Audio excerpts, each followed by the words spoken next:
എജ്യൂടെസിന്റെ മറ്റൊരു വീഡിയോയിലേക്ക് എല്ലാവർക്കും സ്വാഗതം. കഴിഞ്ഞ ക്ലാസ്സുകളിൽ പറഞ്ഞതുപോലെ നമ്മൾ സമാസത്തിന്റെ കുറച്ച് ക്വസ്റ്റ്യനെയറുകളാണ് ഇനി ഇവിടുന്ന് അങ്ങോട്ട് എക്സ്പ്ലെയിൻ ചെയ്യാൻ പോകുന്നത് കേട്ടോ. 2-3 ക്വസ്റ്റ്യനെയറുകൾ നമ്മൾ എക്സ്പ്ലെയിൻ ചെയ്യുന്നുണ്ട്. അപ്പോൾ അത് നോക്കി ഒരു ഏകദേശ രൂപം കിട്ടും. പഠിച്ചതൊക്കെ വെച്ചൊന്ന് നമുക്ക് നോക്കിക്കഴിഞ്ഞാൽ കുറച്ച് ഒരു ഐഡിയ ഉണ്ടാവും. അപ്പോൾ നമുക്ക് ഇന്ന ക്ലാസ്സിലേക്ക് പോയാലോ. അപ്പോൾ ഇതുവരെ എടുത്ത ക്ലാസ്സുകളൊക്കെ നിങ്ങൾക്ക് ഹെൽപ്ഫുൾ ആയിരിക്കും എന്ന് വിചാരിക്കുന്നു. എന്തെങ്കിലും സംശയങ്ങൾ ഉണ്ടെങ്കിൽ ചോദിക്കുക.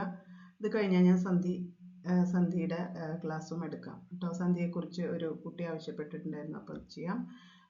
പിന്നെ സമാസത്തിൻ്റെ ക്ലാസ്സിലേക്ക് പോവാം. ആരെങ്കിലും ചാനൽ സബ്സ്ക്രൈബ് ചെയ്യാത്തവരുണ്ടെങ്കിൽ സബ്സ്ക്രൈബ് ചെയ്യണേ.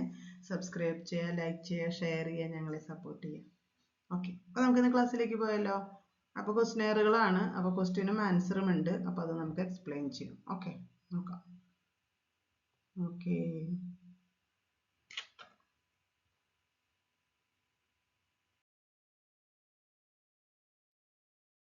വ്യധികരണ തത്പുരുഷസ്യ ഉദാഹരണമസ്തി. വ്യധികരണ തത്പുരുഷൻ ജലജാക്ഷി നീലോൽപലം നരോത്തമഃ പാണിപാദം. അപ്പോൾ നരോത്തമഃ എന്നാണ് വരുന്നത്. പഞ്ചമി തത്പുരുഷഃ കഃ? രോഗമുക്തഃ ഭൂതബലിഃ പഞ്ചപാത്രം അക്ഷൗണ്ഡഃ. രോഗമുക്തഃ രോഗാത് മുക്തഃ. ശ്രേഷ്ഠപുരുഷഃ ഇത്യസ്യ പദസ്യ വിഗ്രഹവാക്യം. ശ്രേഷ്ഠശ്ചാസൗ പുരുഷഃ.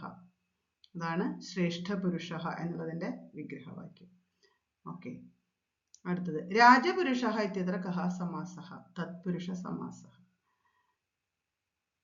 സമദ്രം ഇത്യത്ര കഃ സമാസഃ? അവ്യയീഭാവ സമാസം. മുൻപിൽ വന്നത് കണ്ടില്ലേ. ആചാര നിപുണഃ ഇത്യസ്യ വിഗ്രഹവാക്യം. ആചാരേ നിപുണഃ എന്നാണ് കേട്ടോ. ആചാരങ്ങളിൽ നിപുണനായവൻ, കഴിവുള്ളവൻ, അതാണ് ആചാര നിപുണഃ എന്നുള്ളതിന്റെ വിഗ്രഹം. ഇങ്ങനെ 2 തരത്തിലും ചോദിക്കാം. വിഗ്രഹം ചോദിക്കാം, സമസ്ത പദവും ചോദിക്കാം. എങ്ങനെയാ ചോദിക്കാന്ന് നമുക്ക് പറയാൻ പറ്റില്ല. 2-3 ജസ്റ്റ് മനസ്സിലാക്കി വെക്കുക കേട്ടോ. അടുത്തത് ഛായാവൃക്ഷാഃ ശാഖാപാർത്ഥിവഃ അത്ര കഃ സമാസഃ? അവിടെ മധ്യമ പദലോപിയാണ് കേട്ടോ. മധ്യമ പദലോപി കർമ്മധാരയഃ. അപ്പൊ ചിലപ്പോൾ കർമ്മധാരയെന്ന് മാത്രമേ തന്നിട്ടുണ്ടാവുള്ളൂ. അപ്പൊ കർമ്മധാരയെന്ന് എഴുതാം. മറ്റുള്ളതൊക്കെ വേറെ വേറെ സമാസങ്ങളായിരിക്കും. ഇവിടെ ദ്വന്ദ്വൻ തന്നിട്ടുണ്ട്. മധ്യമ പദലോപി, വിശേഷണ പൂർവ്വപദ കർമ്മധാരയൻ, ഉപമാന പൂർവ്വപദ കർമ്മധാരയൻ, ഇങ്ങനെയാണ് തന്നേക്കണത്. ഇവിടെ നമ്മൾ അന്ന് എക്സാമ്പിൾ പഠിച്ചപ്പോൾ അതിൽ പഠിച്ചിട്ടുള്ളതാണ് കേട്ടോ. അപ്പൊ മധ്യമ പദലോപി കർമ്മധാരയനാണ്. അടുത്തത് സർവദഃ ധനദഃ ദുർജനഃ ഏതേഷാം സമാസഃ? അലുക് സമാസഃ. ധനദഃ ദുർജനഃ എന്നതൊക്കെ അലുക് സമാസത്തിന് ഉദാഹരണമാണ്. ജഡാബദ്ധഃ ശോകാപന്നഃ ശൈലരാജഃ ഏതേഷു കഃ സമാസഃ? ഇതില് തത്പുരുഷ സമാസനാണ്. മഹാരാജഃ രാജർഷി പരമാനന്ദഃ ഇതേതാനി കസ്യ സമാസസ്യ പദാനി? കർമ്മധാരയ സമാസമാണ്. അക്ഷമഃ ആനൃണഃ ഇത്യനയോഃ സമാസഃ നന്യ തത്പുരുഷ സമാസം. വരുമ്പോ വരുന്നത് സമസ്ത പദത്തിൽ നമ്മൾ പഠിച്ചിട്ടുണ്ട്. ഇതൊക്കെ നമ്മൾ അത് ആ ക്ലാസ്സുകളൊന്ന് കണ്ടു നോക്കുക, അല്ലെങ്കിൽ എഴുതി വെച്ചിട്ടുള്ളവരുണ്ടെങ്കിൽ അതെടുത്ത് ചെക്ക് ചെയ്താൽ എളുപ്പത്തിൽ മനസ്സിലാവും. ഓക്കെ, അതുകൊണ്ടാണ് ഞാൻ എഴുതി വെക്കാൻ പറഞ്ഞത്. ഇനി അടുത്തത് ദ്വിയമുനം ഇത്യത്ര കഃ സമാസഃ? അവിടെ അവ്യയീഭാവ സമാസനാണ്. തപോധനാഃ മാനധനാഃ അനയോഃ കഃ സമാസഃ? അവിടെ ബഹുവ്രീഹി സമാസമാണ്. മൃഗപക്ഷിണഃ കസ്യ സമാസസ്യ ഉദാഹരണം? ദ്വന്ദ്വ സമാസം. തദ്രക്തേന അത്ര കഃ സമാസഃ? ഷഷ്ഠി തത്പുരുഷഃ. പ്രകടിത പ്രണയകോപഃ കഃ സമാസഃ? ബഹുവ്രീഹി സമാസഃ. മറ്റൊരു അർത്ഥത്തിലേക്കാണ് ഈ സമസ്തപദം ചെന്നു ചേരുന്നത്, അതുകൊണ്ട് അവിടെ ബഹുവ്രീഹി സമാസം. അടുത്തത് അക്ഷത ശരീരഃ ഇത്യസ്യ വിഗ്രഹവാക്യം കിം? അക്ഷതം ശരീരം യസ്യ സഃ. കൃഷ്ണാ ഹി ഡാഷ് തത്പുരുഷസ്യ ഉദാഹരണമസ്തി? കർമ്മധാരയസ്യ. ദക്ഷിണപൂർവാ ഡാഷ് വിഗ്രഹവാക്യം ദർശയ?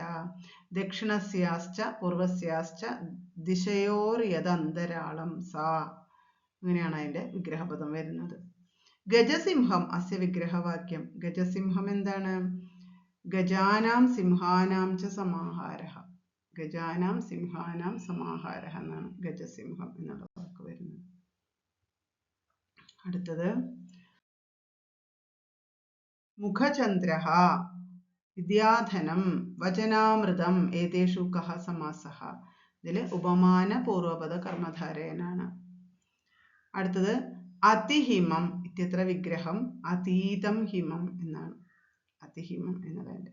അടുത്തത് അനുജ്യേഷ്ടം ഇത്യത്ര കഃ സമാസഃ അവ്യയീഭാവ സമാസഃ. അവ്യയീഭാവ സമാസഃ കഃ. ഈ ചോദ്യം അങ്ങോട്ടും തിരിച്ചു ചോദിച്ചിരിക്കുക. നോക്കൂ, സ്വർഗഗതഃ, ദീനബന്ധുഃ, പഞ്ചഗംഗം, ത്രിനേത്രം എന്നിങ്ങനെ. ഇതിൽ പഞ്ചഗംഗം എന്നുള്ളതാണ് അവ്യയീഭാവ സമാസത്തിന്റെ ഉദാഹരണമായിട്ട് വരുന്നത്. ഓക്കെ. അടുത്തത് ഗുണലുബ്ധാഃ അത്ര സമാസഃ തത്പുരുഷഃ. നരാധമാഃ മാംസരുചിഃ അനയോഃ സമാസഃ തത്പുരുഷ സമാസഃ. മഹാദ്രുമഃ ഇത്യത്ര വിഗ്രഹഃ മഹാൻ ച അസൗ ദ്രുമഃ. സർവശ്വേതഃ അത്ര കീദൃശഃ തത്പുരുഷഃ. എങ്ങനെയുള്ള തത്പുരുഷനാണ്? ദ്വിതീയ തത്പുരുഷഃ. ഹരിത്രാതഃ ഇത്യസ്യ പദസ്യ വിഗ്രഹവാക്യം ഹരിണാത്രാതഃ എന്നാണ്. പൂർവകായ ഇത്യത്ര കഃ സമാസഃ. പൂർവകായഃ എന്നുള്ളിടത്ത് പൂർവകായ എന്നുള്ളൂ. അവിടെ സമാസം ഷഷ്ടി തത്പുരുഷ സമാസം. ഓക്കെ. കുറച്ച് സമാസങ്ങൾ ഇങ്ങനെ വായിച്ചും മനസ്സിലാക്കിയും പോയി കഴിയുമ്പോൾ ഒരു ഏകദേശം ഒരു ഐഡിയ നമുക്ക് കിട്ടും. അടുത്തത് കുമതിഃ പത്മനാഭഃ ഇത്യനയോഃ സമാസേ കോ ഭേദഃ. എന്താണ് ഭേദം? ഉഭയത്ര ബഹുവ്രീഹിഃ എന്നുള്ളതാണ്. ദേവാനാം പ്രിയഃ ദാസ്യാഃ പുത്രഃ അഗ്രേസരഃ കസ്യ സമാസസ്യ ഉദാഹരണാനി. അലുക് സമാസസ്യ ഉദാഹരണം. അടുത്തത് അതയഃ അപുത്രഃ അനയോഃ കഃ സമാസഃ. നഞ്ഞ തത്പുരുഷനാണ്. പഞ്ചപാത്രം ത്രിലോകി അനയോഃ സമാസഃ ദ്വിഗു സമാസമാണ്. ഓക്കെ. ഇതൊക്കെ ഒന്ന് ഓർത്ത് വെച്ചാൽ മതി കേട്ടോ, മനസ്സിലാക്കി വെക്കുക. ഇതുപോലെ ചോദ്യം വന്നാൽ പെട്ടെന്ന് നമുക്ക് ടെൻഷൻ വരണ്ട. ഇങ്ങനെയാണ് ചോദ്യങ്ങൾ വരെ ഒരു ഐഡിയ നമുക്ക് കിട്ടി. മാത്രമല്ല കണ്ടുപിടിച്ച് എഴുതാനും ഒരു ഐഡിയ നമുക്ക് ഉണ്ടാവും. ചില സമാസങ്ങളൊന്നും മാറുകയില്ല, അത് തന്നെയായിരിക്കും. അപ്പം ആ ഒരു ഓർമ്മയും നമ്മുടെ കയ്യിലുണ്ടാവും. ഇത്രയും ആണ് നമ്മൾ ഇന്ന് എടുക്കാമെന്ന് വിചാരിച്ചത്.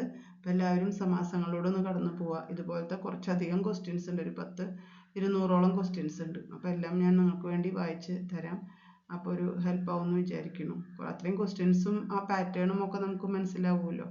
അപ്പോൾ തന്നെ നമുക്കൊരു ഐഡിയ കിട്ടും. ഓക്കെ. അപ്പോൾ ആരെങ്കിലും ചാനൽ സബ്സ്ക്രൈബ് ചെയ്യാത്തതുണ്ടെങ്കിൽ സബ്സ്ക്രൈബ് ചെയ്യുക, ലൈക്ക് ചെയ്യുക, ഷെയർ ചെയ്യുക, ഞങ്ങളെ സപ്പോർട്ട് ചെയ്യുക. അടുത്ത ക്ലാസ്സിൽ നമുക്ക് വീണ്ടും കാണാം കേട്ടോ. നല്ലോണം പഠിക്കൂ. ഇങ്ങനെ കാണുമ്പോൾ ടെൻഷനൊന്നും അടിക്കേണ്ട. കുറച്ച് പഠിച്ച് മുന്നോട്ട് പോകുമ്പോൾ നമുക്കത് എളുപ്പമായിട്ട് വന്നോളും.